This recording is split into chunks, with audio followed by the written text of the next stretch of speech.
better not lean on the podium there, huh? John has summarized very briefly the key ideas that are associated with the autocratic revivalist thesis, and then talked about what we term the great debate, the fundamental debate about the modern era, about which form of socioeconomic political system is most appropriate, most fitted to capitalism.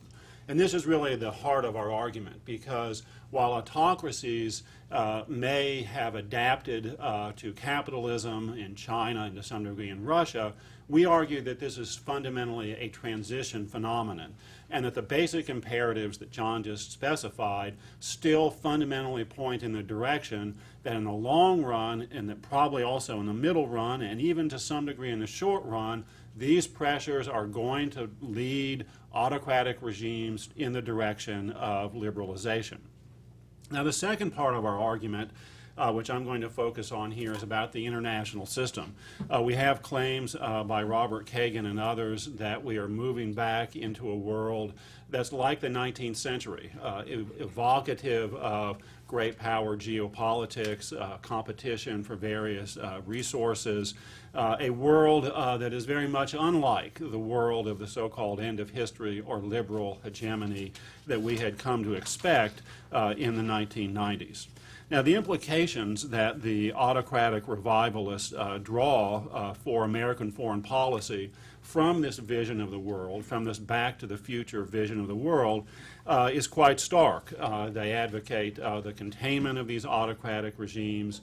They advocate a focus on the West, circling the wagons, a liberal league that is very exclusionary in its orientation. And they expect and hope that the United States will play the great power game successfully and intelligently by exploiting the weaknesses of these autocratic states. Our view is that this set of policy prescriptions that the autocratic revivalists give us is likely to be both counterproductive and, to a significant degree, a self-fulfilling prophecy.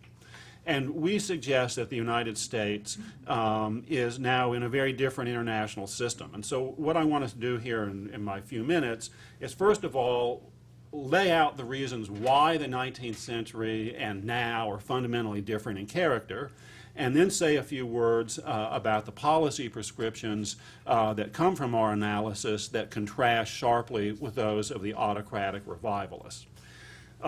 Turning to the question of the 19th century versus now, there are four fundamental differences that separate then from now that create a radically different set of constraints and opportunities for states. First, the liberal democratic capitalist states are, in the contemporary world, hegemonic to a degree that was never the case in the past. We tend to focus on American unipolarity and its hegemony and perhaps its slight waning and various factors affecting it. But this tends to overlook the fact that the United States, our European Union allies, and Japan have in combination half or more of world output. And these liberal democratic states not only are very robustly institutionalized internally, but they have created a dense network of international institutions, international arrangements, international problem-solving mechanisms that are radically unlike the international life of the 19th century.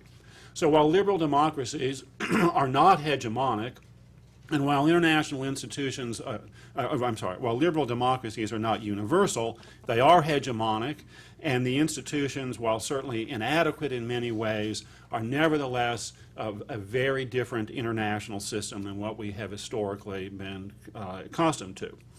The second factor, which the autocratic revivalists tend to ignore about the international system in their expectations of renewed great power conflict, is a basic shift in the economy of violence which has occurred over the last century or so.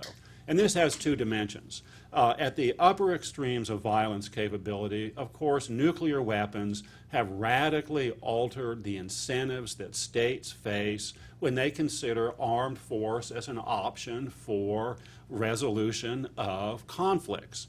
In the 19th century, war made sense. In the 19th century, it was possible for states to deploy military force at the upper end of their capabilities and expect potentially to benefit.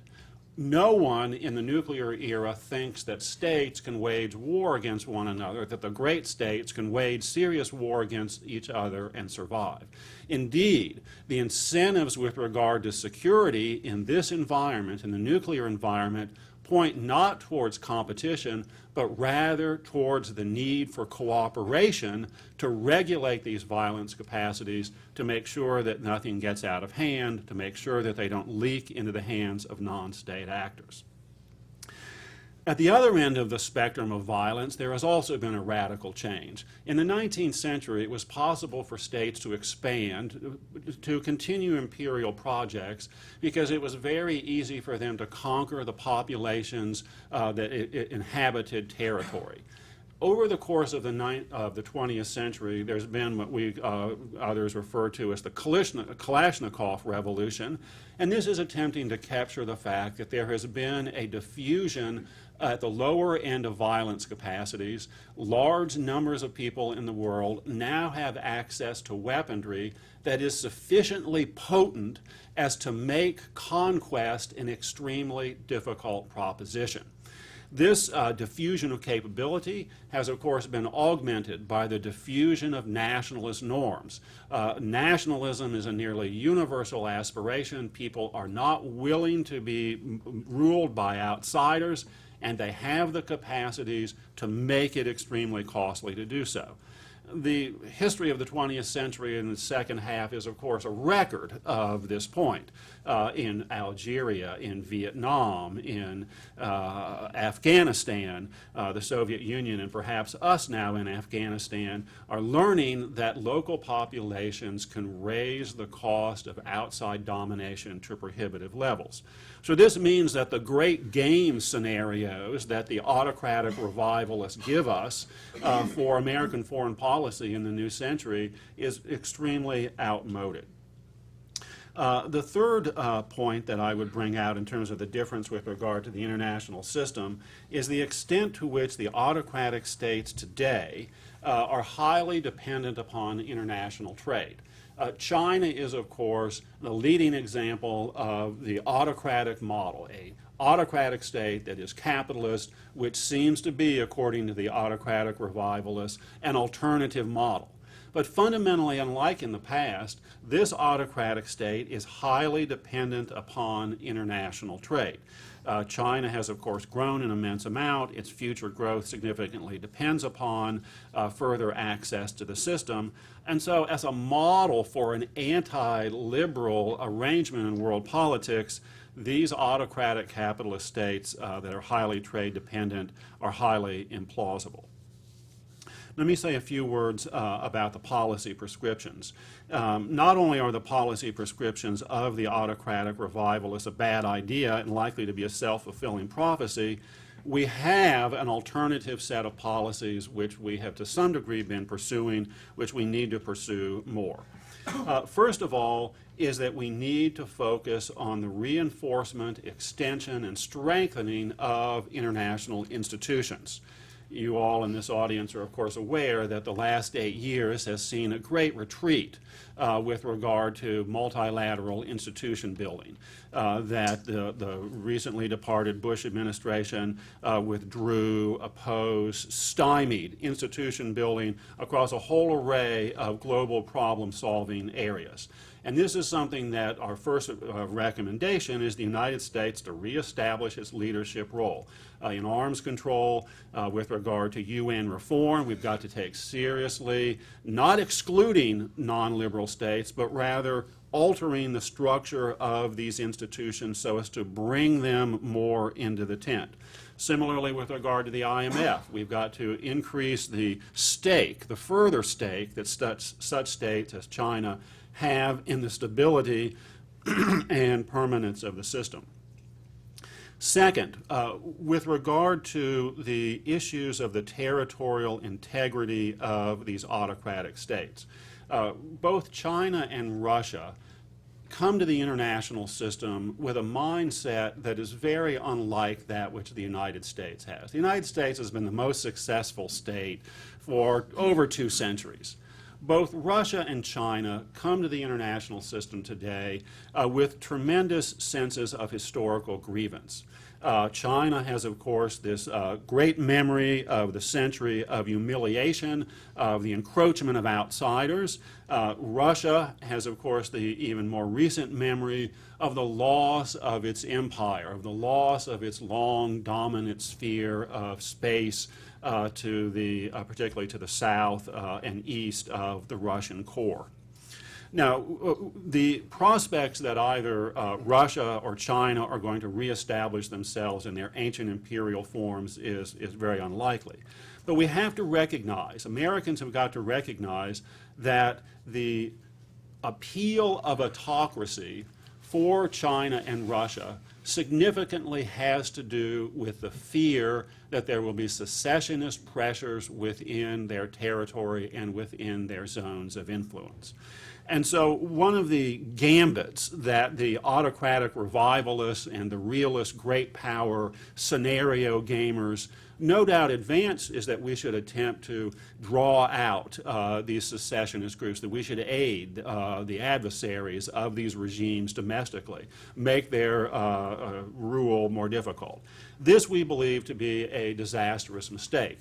While we should never accept gross human rights violations, the United States needs to take a much more hands-off and pragmatic approach to these questions of secession.